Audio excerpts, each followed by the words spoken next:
Hello everyone, welcome to episode 121 of Chatting with Anthony. For today's episode, I'm going to tell you guys that having pushback is a skill. Now, pushback, you could interchange that with other words such as resilience, determination, a lot of other ones, but essentially what I'm saying is the ability to fight back is something that I don't know for sure if we're inherently born with it. I'm sure it's different for everybody, but to some extent, it's natural to defend yourself. It's self-preservation. But to the varying extents, I think some people are born with more of an ability to do it. For example, if someone is born with,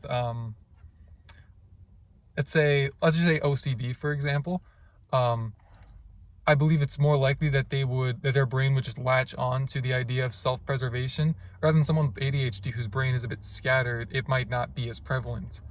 That's basically what I mean when I say for everybody. I believe it's a bit different, but I do believe that we naturally have it within ourselves as humans to push back when things don't go our way. I think that it's also a great test to, I guess you could say, survival of the fittest. When you think of people who are soft or weak or arrogant, well, not as much arrogant, but soft, weak, or even complacent, you would think that in a survival of the fittest situation, they wouldn't last longer. And I think that those with pushback just tend to, live on the earth longer, I guess you could say. A lot of evil people have used that to preserve themselves. I mean, plenty of examples of that throughout human history. I don't need to tell you of all the evil things humanity's done. I'm sure a lot of you guys already understand that. But yes, you do need to make sure you don't have too much pushback, but it is a necessary skill.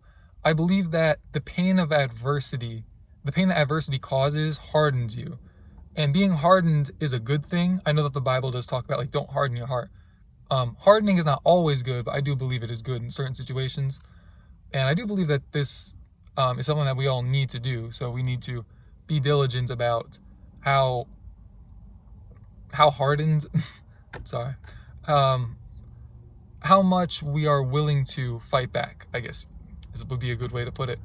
I believe it also builds confidence, regardless of whether that's confidence that'll help you out in the gym, in your personal life, like in your at-home life, in your work life, in your personal business life, however you want to break that down.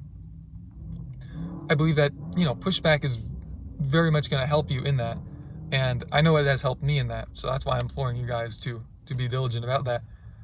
And I think that a lot of, well, I'm not going to assume, but for those of you who do not know, there is a man named David Goggins who has some very popular books. I believe they're New York Times bestsellers.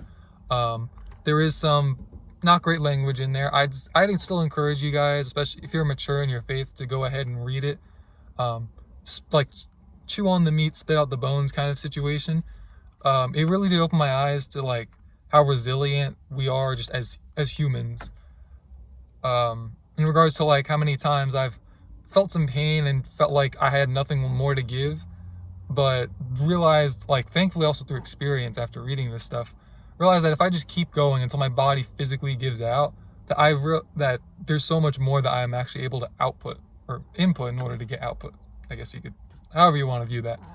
But regardless of that, I believe that just reading the book or watching his interviews is very useful and helpful.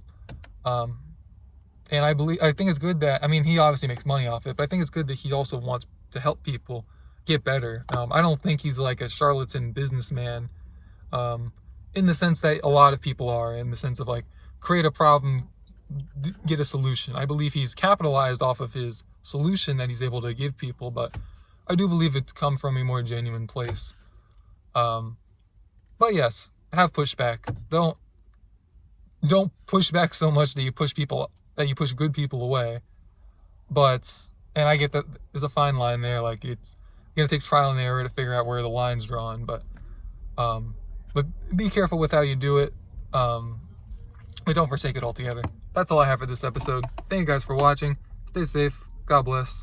I'll see you bozos in the next one.